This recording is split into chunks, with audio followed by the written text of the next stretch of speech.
بسم اللہ الرحمن الرحیم۔ اللہ کریم عز و جل کے فضل و کرم اور حضور نبی رحمت شفیع امت صلی اللہ تعالیٰ علیہ وآلہ وسلم کی نگاہ لطف و عنایت سے حضرت العلام واجب الاحترام محترم المقام پیر طریقت رہبر و رہنمائے راہ شریعت و ہدایت پروفیسر ڈاکٹر پیر محمد غلام غوث طاہری نقشبندی دامت برکاتہم العالیہ کی سرپرستی میں مرکز طاہر دارالعلوم امینیہ رضویہ مظہر الاسلام مرکزی جامع مسجد سبحان اللہ میں منعقد درس نظامی کی کلاس ترجمۃ القرآن میں آج کا سبق سورۃ البقرہ کی آیت نمبر 124 سے شروع ہوتا ہے۔ اللہ رب العزت نے ارشاد فرمایا وَإِذِ ابْتَلَىٰ إِبْرَاهِيمَ رَبُّهُ بِكَلِمَاتٍ، اور جب آزمایا ابراہیم علیہ السلام کو اس کے رب نے چند باتوں کے ذریعے، چند کلمات کے ذریعے، اس سے مراد چند احکام ہیں۔ بعض مفسرین نے کہا کہ یہاں چند کلمات سے مراد مناسک حج ہیں، بعض نے کہا کہ یہاں قربانی کے طریقے اور عبادت کے طریقے ہیں، بعض نے کہا کہ یہاں بعض کلمات سے مراد مخصوص 10 احکام ہیں، جن میں ختنہ کرانا، ناخن تراشنا، بغلوں کے بال اکھاڑنا، منہ زیر ناف وغیرہ داخل ہیں۔ اور حقیقت یہ ہے کہ اللہ رب العزت نے بکلمات کی وضاحت فرمائی نہیں۔ اللہ رب العزت ہی بہتر جانتا ہے کہ بکلمات سے یہاں کیا مراد ہے۔ جو بات عمومی طور پر سمجھ آتی ہے وہ حضرت ابراہیم علیہ السلام کی زندگی میں جتنی آزمائشیں ہیں وہ سب کلمات میں شامل اور داخل ہیں، اور ابراہیم علیہ السلام نے ہر آزمائش میں کامیابی نمایاں حاصل کی ہے۔ نارے نمرود میں کودنے سے لے کر، بتوں کو توڑنے سے لے کر، حضرت اسماعیل علیہ السلام کو ذبح کرنے تک، وہ سارے کے سارے امتحان ابراہیم علیہ السلام کے بکلمات میں داخل ہیں۔ فَأَتَمَّهُنَّ، تو ابراہیم علیہ السلام نے ان کلمات کو پورا کیا، ان احکامات کو نبھایا۔ بڑی عمر میں آپ کو حکم ہوا تھا ختنہ کروانے کا، اور وہ بھی ایک بہت بڑی آزمائش تھی جو اس سے پہلے کوئی اس مرحلے سے گزرا بھی نہیں تھا، تو آپ اس امتحان میں بھی کامیاب رہے۔ بیٹے کو ذبح کرنے والا مرحلہ کون سا چھوٹا تھا، آپ اس امتحان میں بھی کامیاب رہے۔ اکیلے سارے شہر کے ساتھ ہی نہیں بلکہ وقت کے نمرود اور بادشاہ سے ٹکرانا تنے تنہا، یہ بھی چھوٹی آزمائش نہیں، بہت بڑی آزمائش ہے۔ ابراہیم علیہ السلام نے اس میں بھی نمایاں سرخروئی حاصل کی۔ اللہ رب العزت نے جس زاویے سے ابراہیم علیہ السلام کو آزمایا، ابراہیم علیہ السلام اسی زاویے سے صرف کامیاب ہی نہیں ہوئے بلکہ نمایاں کامیاب ہوئے۔ فَأَتَمَّهُنَّ، تو ان باتوں کو آپ نے پورا کر کے دکھایا۔ قال، اللہ رب العزت نے فرمایا انی جاعلک للناس اماما، بے شک میں بنانے والا ہوں آپ کو لوگوں کا امام۔ پتہ اس سے یہ بھی چلا کہ جس نے امام بننا ہوتا ہے اس کو آزمائش سے گزارا جاتا ہے، اور آزمائشیں بندے کو عہدہ امامت پر فائز کرتی ہیں۔ حضرت ابراہیم علیہ السلام سے اللہ رب العزت نے فرمایا میں تجھے لوگوں کا امام بنانے والا ہوں، تو حضرت ابراہیم علیہ السلام نے عرض کی قال ومن ذریتی، کہا اور میری اولاد سے، یعنی یہ امامت صرف مجھی تک نہ رہے بلکہ میری نسل میں جاری ہو۔ اور دعا میں جو نیت تھی وہ تھی کہ میری اولاد کا ہر فرد منصب امامت پر فائز ہو، اگر یہ نیت میں ارادے میں داخل نہ ہوتا تو پھر اگلا جواب جو ہے وہ مناسبت نہیں رکھتا۔ فرمایا قال لا ینال عہد الظالمین، نہیں پہنچتا میرا وعدہ ظالموں کو۔ اب حضرت ابراہیم علیہ السلام کی دعا میں اگر ہو کہ وہ من تبعیضیہ ہے اور ذریتی سے مراد ہے میری کچھ اولاد کو بھی امام بنا دینا، تو اس ارادے اور اس دعا کا جواب یہ تو بنتا ہی نہیں ہے لا ینال عہد الظالمین۔ اگر من تبعیضیہ ہو اور بعض کے متعلق دعا ہو تو پھر یہ جواب کیا مناسبت رکھتا ہے کہ ظالموں کو میرا وعدہ نہیں پہنچتا؟ ظالموں کو ابراہیم علیہ السلام نے شامل ہی نہیں کیا، ٹھیک ہے۔ یہاں من تبعیضیہ نہیں ہے، من بیانیہ ہے، اور ذریتی سے مراد پوری اولاد ہے، ٹھیک ہے۔ تو اس پوری اولاد کے بارے میں یہ دعا تھی کہ میری اولاد کے ہر فرد کو منصب امامت پر فائز فرما،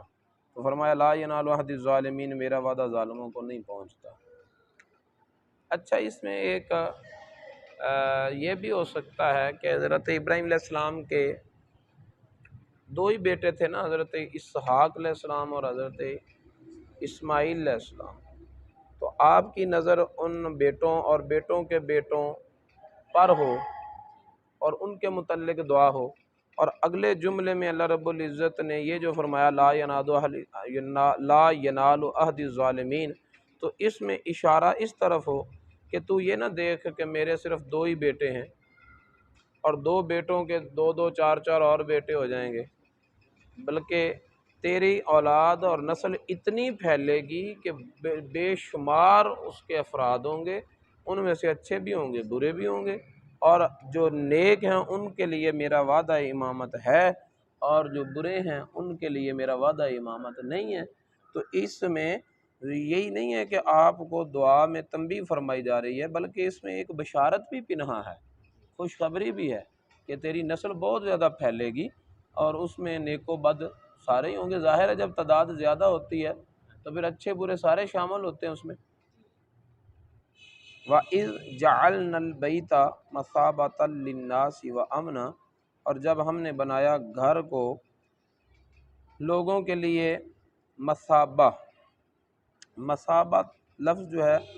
وہ ثواب سے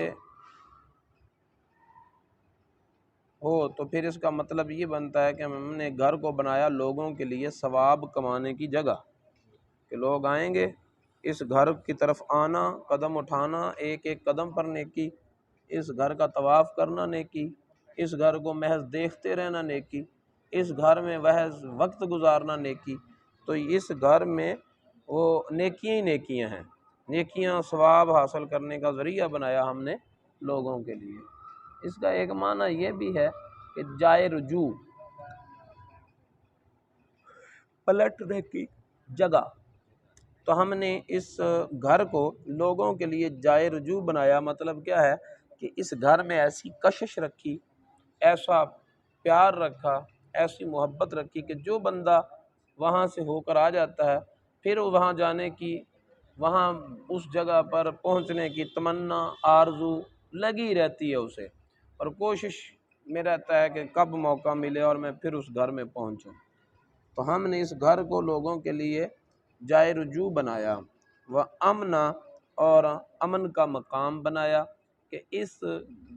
حرم کی حدود میں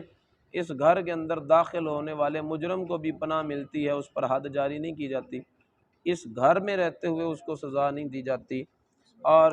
شکاری جانور جو ہیں جنگل کے وہ بھی اگر اپنے شکار کے پیچھے دوڑ رہے ہوں اور اس شکار جو ہے وہ حرم میں داخل ہو جائے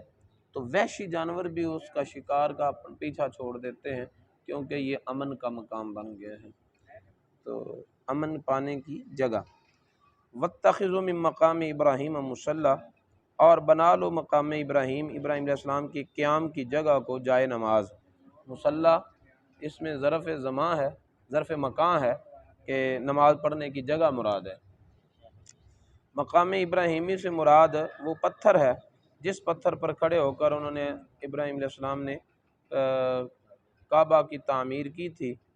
اور اسی پتھر پر کھڑے کھڑے ربنا وابعث فیہم رسولہ کی دعا بھی مانگی تھی، جس دعا کا آگے ذکر آ رہا ہے۔ اور اس جگہ پر قابل فکر یہ بات بھی ہے کہ حضرت ابراہیم علیہ السلام کے قدم جو ہیں وہ کوئی صرف اس ایک پتھر پر ہی تو نہیں لگے۔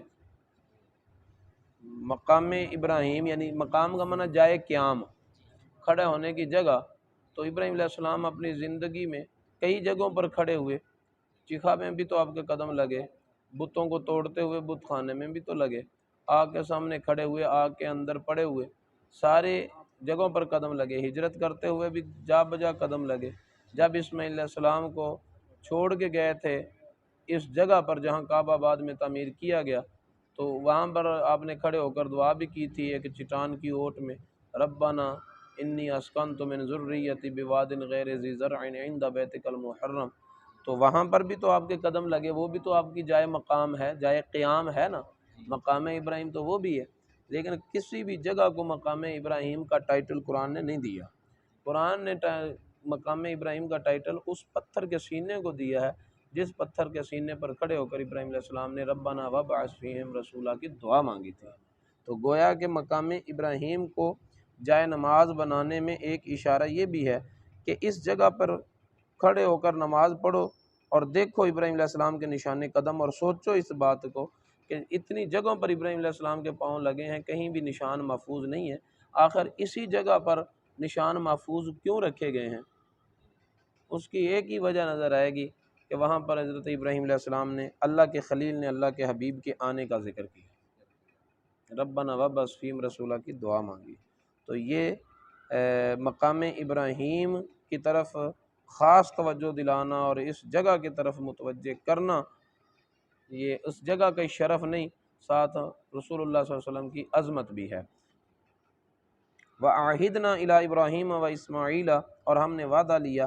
ابراہیم علیہ السلام سے اور اسماعیل علیہ السلام سے، ان طہرا کہ وہ دونوں پاک رکھیں، بیتیا میرے گھر کو، للطائفین طواف کرنے والوں کے لیے، والعاکفین اعتکاف بیٹھنے والوں کے لیے، والرکع السجود اور رکوع کرنے والوں اور سجدہ کرنے والوں کے لیے۔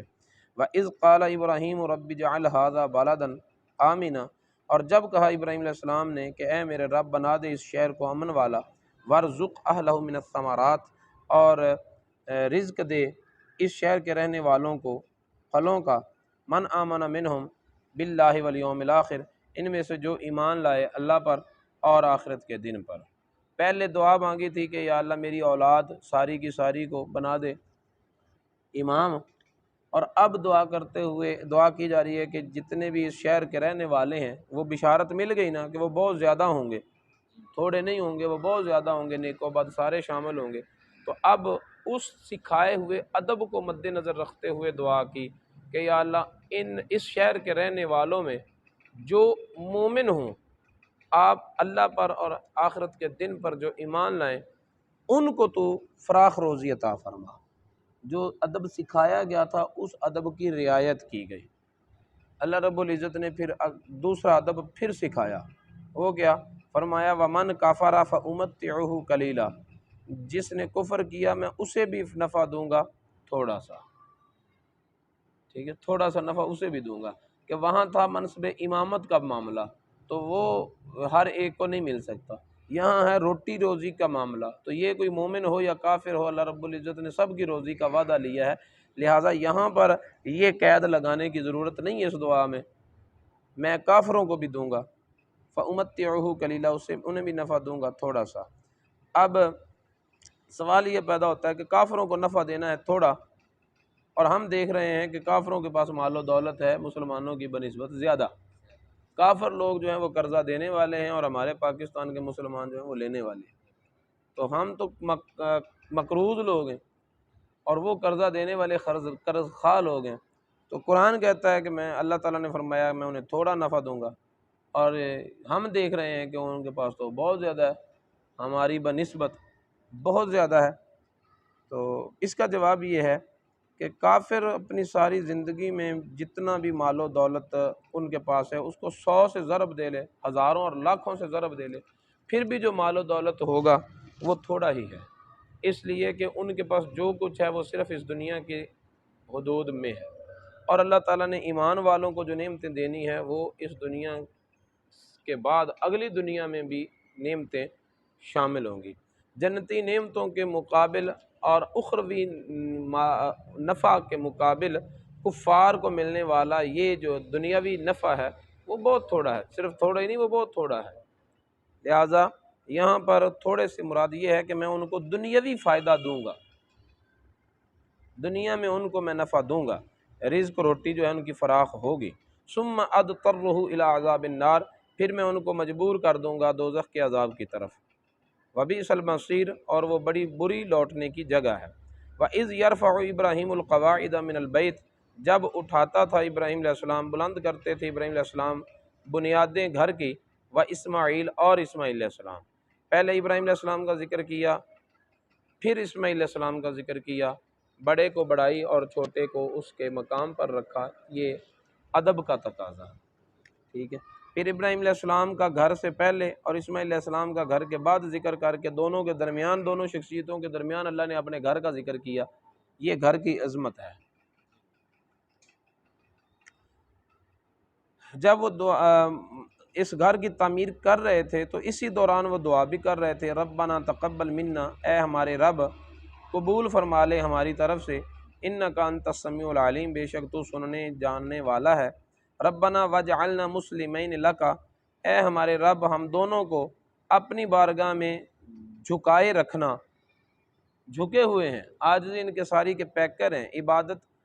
میں کامل ہیں، پھر بھی یہ دعا کر رہے ہیں، استقامت کی دعا کر رہے ہیں، یہ تعلیم ماننے والوں کو دینے کے لیے کہ اپنی اچھی حالت پر مغرور ہو کر آخرت سے مطمئن نہ ہو جانا، بلکہ ہر وقت یہ فکر رکھنا کہ آنے والی گھڑی بہتر ہو۔ بعض تصوف کی کتابوں میں نے یہ پڑھا تھا واقعہ کہ ایک شخص تھا جو 70 سال تک بیت اللہ شریف کے سین میں جھاڑو مارتا رہا، اور مرنے سے پہلے وہ مجوسی ہو گیا، کافر ہو گیا، مرتد ہو گیا۔ ڈرنا چاہیے آخرت کا جو ہے نا حسن انجام، اس کی فکر رکھنی چاہیے کہ آخرت اچھی ہونی چاہیے۔ نبی پاک صلی اللہ علیہ وسلم نے فرمایا انما الاعمال بالخواتیم، اعمال کا دار و مدار ہے ان کے انجام کے پر، اگر کسی عمل کا انجام برا ہے تو وہ بہت برا ہے، وہ شروع کی ساری مشقتیں جو ہیں وہ ختم ہو جاتی ہیں، بے فائدہ ہو جاتی ہیں۔ اس لیے حرم کعبہ میں جھاڑو پھیرنے کی سعادت معمولی سعادت تو نہیں ہے، اور وہ نیکی چھوٹی نیکی بھی نہیں ہے، تو اس ایسی نیکیوں میں بندہ مشغول ہو تو بھی آخرت سے بے خوف نہیں ہونا چاہیے، بلکہ بندہ مومن کے ایمان کا تقاضا یہی ہے کہ ہر وقت وہ ڈرتا رہے کہ اللہ تعالیٰ اپنے محبوب کے صدقے میرے قدم بھی تیرے ہی عطا کا صدقہ ہے، قدم یہ اٹھتے نہیں ہیں اٹھائے جاتے ہیں، میری طلب بھی تیری ہی عطا کا صدقہ ہے، قدم یہ اٹھتے نہیں ہیں اٹھائے جاتے ہیں۔ تو اللہ رب العزت کی بارگاہ میں ہمیشہ بندہ ڈرتا رہے، جھکا رہے، دعا مانگتا رہے۔ کتنی عبادت کرنے والا کس طرح ایک لمحے میں بہہ گیا، تو ہم تو کسی گنتی میں ہی نہیں ہیں۔ اس لیے ابراہیم علیہ السلام کا یہ دعا مانگنا یہ تعلیم امت ہے، آنے والوں کے لیے تعلیم ہے کہ میں گھر کی تعمیر کر رہا ہوں، جھاڑو پھیرنا تو بعد کی بات ہے نا، اللہ کا گھر تعمیر کر رہا ہوں، اور اس پر ناز نہیں ہے، اترانا نہیں ہے، فخر نہیں ہے، تکبر نہیں ہے، الٹا عاجزی انکساری کے ساتھ دعا کر رہے ہیں کہ یا اللہ آنے والے وقت میں بھی تیری یہی بندگی تیرے سامنے اسی طرح تسلیم میں سر تسلیم خم کرنے کا سلسلہ یہ جاری رہنا چاہیے، اور اس تسلسل میں انقطاع نہیں آنا چاہیے۔ وَتُبْ عَلَيْنَا وَمِنْ ذُرِّيَّتِنَا أُمَّةً مُسْلِمَةً لَكَ، اے ہمارے رب ہم کو اپنی بارگاہ میں جھکنے والا بنائے رکھنا، وَمِنْ ذُرِّيَّتِنَا، اور ہماری اولاد میں سے، أُمَّةً مُسْلِمَةً لَكَ، ایک گروہ ایسا رکھنا جو تیری بارگاہ میں جھکا رہے۔ اب ابراہیم علیہ السلام کی یہ دعا قبول ہے یا نہیں؟ قبول ہے۔ اگر ابراہیم علیہ السلام کی یہ دعا قبول ہے تو اس کا مطلب ہے اولاد ابراہیم میں ہر زمانے کے اندر ایسے لوگ رہے ہیں جو مسلمان تھے، جو مشرک نہیں تھے، موحد تھے، ٹھیک ہے۔ اور پھر آگے کیا فرمایا، وَأَرِنَا مَنَاسِكَنَا، اور ہم کو ہماری عبادت کے طریقے سکھا، وَتُبْ عَلَيْنَا، اور ہم پر رجوع فرما، رحمت فرما، ہماری توبہ قبول فرما، اِنَّكَ أَنْتَ التَّوَّابُ الرَّحِيمُ، بے شک تو بہت ہی توبہ قبول کرنے والا، ہمیشہ رحم کرنے والا ہے۔ ربنا وابعث فیہم رسولا، اے ہمارے رب مبعوث فرما ان میں رسول، کن میں؟ قریب ترین مرجع کون ہے؟ فیہم میں ہم ضمیر کا مسلمۃ اللہ کا، میری اولاد سے وہ گروہ جو مسلمان ہے، مومن ہے، موحد ہے، ان میں سے رسول فرما، مبعوث فرما۔ یہ نبی پاک صلی اللہ علیہ وسلم کے والدین کے مومن ہونے کی پکی دلیل ہے۔ سمجھ آ رہی ہے بات کی؟ ٹھیک ہے، ابراہیم علیہ السلام، نبی پاک صلی اللہ علیہ وسلم نے خود فرمایا نا، میں دعائے ابراہیمی ہوں، بشارت عیسیٰ ہوں، ٹھیک ہے۔ تو دعائے ابراہیمی یہ ہے کہ یا اللہ میری امت میں سے ایک گروہ ہمیشہ حق پر رہے، تیری بارگاہ میں جھکا ہوا رہے۔ جو بندہ مشرک ہو جائے اسے مسلمت اللہ کا تو نہیں کہہ سکتے نا، مسلمت اللہ کا تو وہی ہے جو موحد ہے، مومن ہے، مسلمان ہے۔ تو جو گروہ میری اولاد میں سے مسلمان ہو ان میں مبعوث فرما رسول، پھر فرمایا منہم، انہی میں سے ہو، تاکید نہیں ہو گئی، انہی میں سے ہو، ان میں مبعوث فرما، انہی میں سے ہو، یتلو علیہم آیاتی کا، جو تلاوت کرے ان پر تیری آیتیں، وَيُعَلِّمُهُمُ الْكِتَابَ وَالْحِکْمَةَ، اور تعلیم دے ان کو کتاب اور حکمت کی، وَيُزَكِّيهِمْ، اور ان کا باطن پاک کر دے، ان کے ظاہر کو بھی پاک کرے، ان کے باطن کو بھی پاک کرے، ٹھیک ہے۔ جس گھر میں تصرف کی اجازت نہ ہو آپ کو، آپ اس گھر کی صفائی کر سکتے ہیں؟ اس کا مطلب ہے ہمارے باطن میں پورا تصرف کرنے کی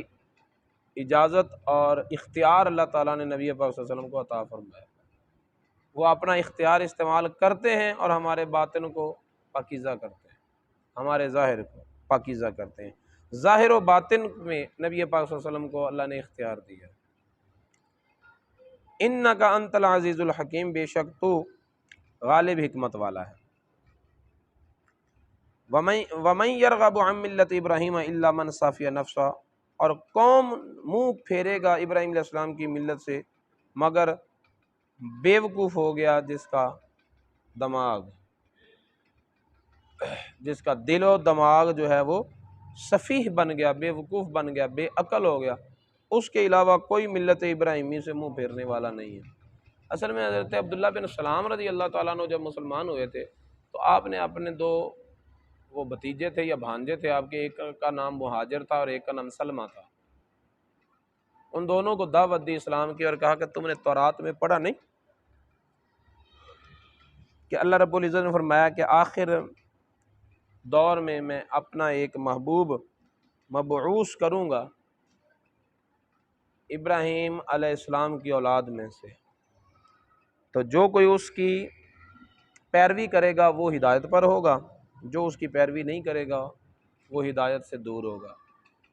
تو جب تم نے یہ بات تورات میں پڑھی ہے تو پھر اس نبی کی اتباع کیوں نہیں کرتے؟ یہ بات سن کر جو سلمہ تھا وہ مسلمان ہو گیا، مہاجر جو تھا وہ اپنے کفر پر باقی رہا۔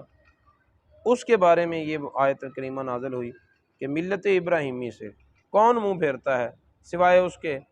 جس کا دل بے وقوف ہو گیا، ٹھیک ہے۔ اور اس میں انداز ایسا اختیار کیا گیا ہے، یہودی جو تھے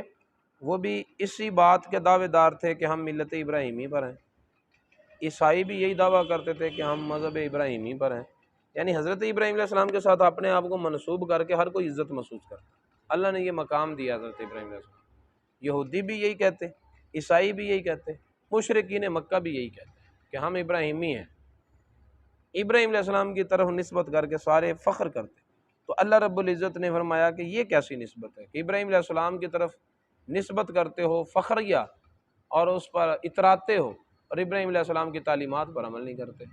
ملت ابراہیمی سے کون اعراض کرے گا، منہ پھیرے گا، مگر وہ جس کا دل، جس کا دماغ بے وقوف ہوا، جو سفیہانہ حرکتوں کا مرتکب ہوا۔ وَلَقَدِ اسْتَفَيْنَاهُ فِي الدُّنْيَا، بے شک ہم نے ابراہیم علیہ السلام کو چن لیا دنیا میں بھی ان کو ہم نے منتخب کر لیا۔ وَإِنَّهُ فِي الْآخِرَةِ لَمِنَ الصَّالِحِينَ، اور بے شک وہ آخرت میں بھی صالحین میں سے ہے۔ یہاں صالحین سے مراد انبیاء کرام، مقرب انبیاء کرام، کیونکہ اللہ رب العزت نے انبیاء کرام کے لیے بھی لفظ صالحین کا استعمال کیا ہے۔ اور نبی پاک صلی اللہ تعالیٰ علیہ وسلم جب معراج کی رات گئے تھے تو اس وقت انبیاء کرام نے جو نبی پاک صلی اللہ علیہ وسلم کو ویلکم کہا تھا، خوش آمدید کہا تھا، مرحبا کہا تھا، تو پھر ساتھ صالح کا لفظ بھی بولا تھا۔ نبی پاک صلی اللہ علیہ وسلم کو اس وصف صالحیت سے یاد فرمایا تھا۔ تو اس لیے صالحین میں سے ہونا مطلب مقربین میں سے ہونا۔ اذ قال لہ ربہ اسلم، جب ابراہیم علیہ السلام کو اس کے رب نے کہا کہ جھک جا، تو اس نے کہا اسلم، تو میں جھک گیا، لرب العالمین، سارے جہانوں کے پروردگار کے لیے۔ ووصى بها ابراہیم و بنیہ و یعقوب، اور اسی بات کی وصیت کی تھی، اسی بات کا حکم دیا تھا ابراہیم علیہ السلام نے اپنی اولاد کو، اور یعقوب علیہ السلام نے اپنی اولاد کو، کیا کہ اللہ کے حضور جھکے رہنا۔ ٹھیک ہے، یہودی جو کہتے تھے نا، وہ کہتے تھے کہ ہم مسلمان ہونے پر آمادہ تو ہیں، لیکن ہوتے اس لیے نہیں ہیں کہ ابراہیم علیہ السلام نے اپنے وصال کے وقت وصیت کی تھی، ہم جو ہمارے پاس نسل در نسل پہنچی ہے، اور وہ وصیت یہ تھی کہ تم نے یہودیت پر قائم رہنا ہے۔ تو اللہ رب العزت ارشاد فرماتا ہے کہ انہوں نے وصیت یہ نہیں کی تھی کہ یہودیت پر قائم رہنا ہے، انہوں نے یہ وصیت کی تھی کہ اللہ کی بارگاہ میں جھکے رہنا ہے۔ ٹھیک ہے، یا بنیہ، اے میرے بیٹو، ان اللہ اصطفیٰ لکم الدین، بے شک اللہ تعالیٰ نے تمہارے لیے دین کو چنا ہے، فلا تموتن الا وانتم مسلمون، تو نہ مرنا تم مگر اس حال میں کہ مسلمان ہو۔ تم نے جب بھی مرنا ہے تو حالت اسلام میں مرنا ہے۔ اب اس بات کا مطلب یہ ہے کہ موت تو کسی بھی وقت آ سکتی ہے نا، موت کا وقت تو کسی کو معلوم نہیں ہے، کسی بھی وقت موت آ سکتی ہے۔ مطلب یہ ہے کہ ہر وقت تم اس حالت میں رہو کہ جب تم مر جاؤ تو پھر تمہاری حالت کو دیکھ کر دیکھنے والے خود فیصلہ کر لیں کہ یہ مسلمان ہے۔ تمہارا شناختی کارڈ نہ دیکھنا پڑے کہ یہ کس مذہب سے تعلق رکھتا ہے، تمہاری شکل، تمہارا لباس، تمہارا حلیہ بتائے کہ یہ کس مذہب سے تعلق رکھتا ہے۔ یہ وصیت کی تھی حضرت ابراہیم علیہ السلام نے اپنی اولاد کو۔ ام کنتم شہداء، اللہ تعالیٰ فرماتا ہے کیا تم اس وقت موجود تھے، اذ حضر یعقوب الموت، جب یعقوب علیہ السلام کو موت آئی۔ تم جو کہتے ہو کہ انہوں نے ہمیں یہ وصیت کی ہے، تو اس وقت تم تھے؟ کس نے سنا ہے اس وصیت کو؟ کون تمہیں بتاتا ہے کہ یعقوب علیہ السلام نے یہ وصیت کی تھی؟ اذ قال لبنیہ، جب انہوں نے کہا تھا اپنے بیٹوں کو، ما تعبدون من بعدی، میرے بعد کس کی عبادت کرو گے؟ انہوں نے کہا نعبد الہ کا، ہم عبادت کریں گے آپ کے الہ کی، جس کو آپ نے معبود مانا ہے اسی کی ہم عبادت کریں گے۔ و الہ آبائے کا، ابراہیم و اسماعیل و اسحاق، اور آپ کے آبا کے معبود کی، آپ کے آبا ابراہیم، اسماعیل، اسحاق علیہ السلام کے الہ کی عبادت کریں گے۔ الہ واحدہ، اس حال میں کہ اس ایک الہ کی ہی عبادت کریں گے، اس کے ساتھ اور نہیں کسی کی عبادت کریں گے۔ وَنَحْنُ لَهُ مُسْلِمُونَ، اور ہم اسی کے لیے جھکنے والے ہیں۔ ٹھیک ہے، اب اس جگہ پر یعقوب علیہ السلام نے کہا ہے اپنی اولاد کو، اولاد کہتی ہے کہ ہم اس الہ کی عبادت کریں گے جو آپ کا الہ ہے، آپ کے باپ دادا کا الہ ہے۔ اور آبا کا تذکرہ کرتے ہوئے نام کیا گنوائے ہیں؟ ابراہیم، اسماعیل، اسحاق۔ اب رشتے گنو، یعقوب علیہ السلام کے والد حضرت اسحاق علیہ السلام ہے، اسحاق علیہ السلام کے والد حضرت ابراہیم علیہ السلام ہے۔ اسماعیل علیہ السلام کو آبا میں ذکر کیوں کیا؟ اسماعیل علیہ السلام حضرت یعقوب علیہ السلام کے باپ تو نہیں بنتے، نہ دادا بنتے۔ حضرت اسماعیل علیہ السلام تو حضرت یعقوب علیہ السلام کے چچا بنتے ہیں، تایا کہہ لو، تایا بنتے ہیں، تایا ابو۔ ٹھیک ہے، تو چچا کے لیے لفظ اب کا استعمال قرآن نے کیا ہے، چچا کو اب قرآن نے کہا ہے۔ لہٰذا جہاں پر اللہ رب العزت نے کہا نا کہ ابراہیم علیہ السلام نے اپنے اب کے لیے دعا کی، اور وہ دعا کرنا ایک وعدے کے تحت تھا، ٹھیک ہے، اور ابراہیم علیہ السلام کا جو اب ہے وہ مشرک ہے، کافر ہے،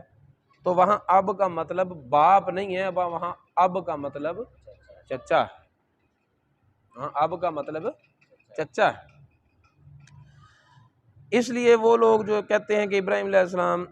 آزر ابراہیم علیہ السلام کا باپ ہے، کیونکہ قرآن نے اس کے لیے اب کا لفظ بولا ہے، اور ان کی اس ہٹ درمی کا مطلب یہ ہے کہ وہ ثابت یہ کرنا چاہتے ہیں کہ سنیوں کا یہ جو عقیدہ ہے کہ نبی پاک صلی اللہ علیہ وسلم کے والد حضرت عبداللہ رضی اللہ تعالیٰ عنہ سے لے کر حضرت آدم علیہ السلام تک سارے کے سارے آباء و اجداد مسلمان ہیں، مومن ہیں، موحد ہیں، اور نبی پاک صلی اللہ علیہ وسلم کے آباء میں سے کوئی ایک فرد بھی کفر و شرک کی غلاظتوں میں، بد کرداری کی غلاظتوں میں ملوث نہیں ہے، ٹھیک ہے، اور یہ عقیدہ بحمدہ تعالی ثابت شدہ ہے۔ زیادہ سے زیادہ بات آگے حضرت ابراہیم علیہ السلام کے والد کے متعلق ہوتی ہے کہ آزر کو اللہ تعالیٰ نے قرآن پاک میں اب کا ٹائٹل دیا، ابراہیم علیہ السلام کے اب،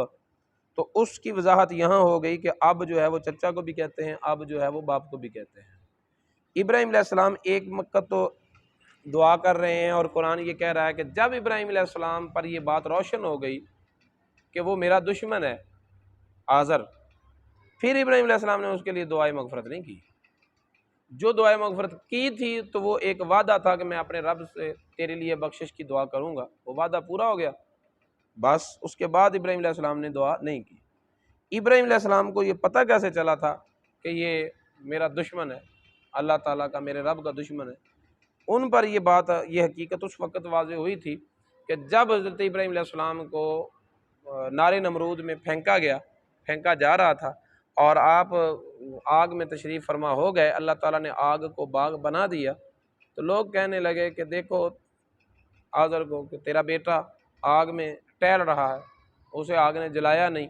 تو وہ کہنے لگا کہ آگ نے اس کو اس لیے نہیں جلایا کہ میں بتوں کی خدمت جو کرتا ہوں تو وہ میرا بیٹا ہے، وہ میرا بھتیجا ہے، میری وجہ سے آگ نے اس کو نہیں جلایا،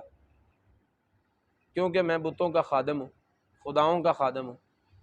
جھوٹے خداؤں کا۔ تو جب وہ یہ بات کر رہا تھا تو اس وقت اسی آگ سے ایک چنگاری اڑی اور وہ آزر پر پڑی، اور آزر وہیں پر سلگ کر مر گیا، اور اس کی موت شرک پر واقع ہوئی، کیونکہ اس کا آخری کلمہ یہ تھا کہ میں خداؤں کا خادم ہوں۔ ابراہیم علیہ السلام نے دیکھ لیا کہ یہ کفر اور شرک پر مر گیا ہے، اب ابراہیم علیہ السلام پر ظاہر ہو گیا کہ یہ تو ایمان نہیں بچا سکا، ایمان نہیں لے کے گیا، کفر اور شرک پر مرا ہے، اللہ میرے رب کا دشمن ہے۔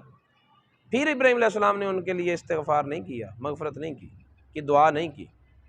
ٹھیک ہے۔ جب ابراہیم علیہ السلام نے اس کے لیے یہ مغفرت کی دعا نہیں کی، تو جب آخر عمر میں انہوں نے کہا ربنا اغفر لی ولوالدی، تو یہ دعا کس کے لیے؟ اپنے والدین کے لیے۔ تو اگر آزر ہی ابراہیم علیہ السلام کا والد ہے تو یہ دعا تو بنتی نہیں ہے۔ اور اگر یہ کوئی کہے کہ ابراہیم علیہ السلام نے جو وعدہ کو پورا کرنے کے لیے دعا کی تھی نا آزر کے لیے، تو وہ یہی ربنا اغفر لی ولوالدی ہے، ٹھیک ہے، تو پھر اس پر یہ سوال پیدا ہوگا کہ بڑے تعجب کی بات ہے کہ سارے قرآن پاک کی دعاؤں کو چھوڑ کر نبی پاک صلی اللہ علیہ وسلم نے نماز کا حصہ اس دعا کو بنایا ہے جو صرف ایک وعدہ پورا کرنے کے لیے کی گئی تھی، جس دعا کی صرف اتنی اذیت ہے کہ قرآن کہتا ہے کہ ابراہیم علیہ السلام نے صرف ایک وعدہ پورا کرنے کے لیے دعا کی ہے اور انہوں نے حقیقتاً دعا نہیں کی، جس دعا کے الفاظ کا حقیقت کے ساتھ تعلق ہی نہیں ہے، یعنی جس دعا کے کرنے کے نتیجے میں اس بندے کے والدین کی بخشش نہیں ہوئی جس نے اول دعا کی ہے، تو اس دعا کو جڑی شروع پہلے مرحلے میں ہی عدم قبولیت کا شکار ہے، اس کو اپنے عمل میں بنانے کا طریقہ، اس کو معمول بنانے کی وجہ کوئی بنتی ہے؟ نبی پاک صلی اللہ علیہ وسلم کا اس دعا کو نماز میں بکثرت پڑھنا، یہ بھی اس بات کی دلیل ہے کہ ابراہیم علیہ السلام نے جو دعا کی تھی اپنے اس وعدے کو پورا کرنے کے لیے نہیں کی تھی، بلکہ اپنے حقیقی والدین کے لیے کی تھی۔ اور حقیقی والد آپ کا طارق نہیں ہے، بلکہ طارق آپ کا صرف چچا ہے۔ آئی بس آزر آپ کا چچا ہے، اور ابراہیم السلام کے والد جو ہیں ان کا نام طارق بتایا جاتا ہے۔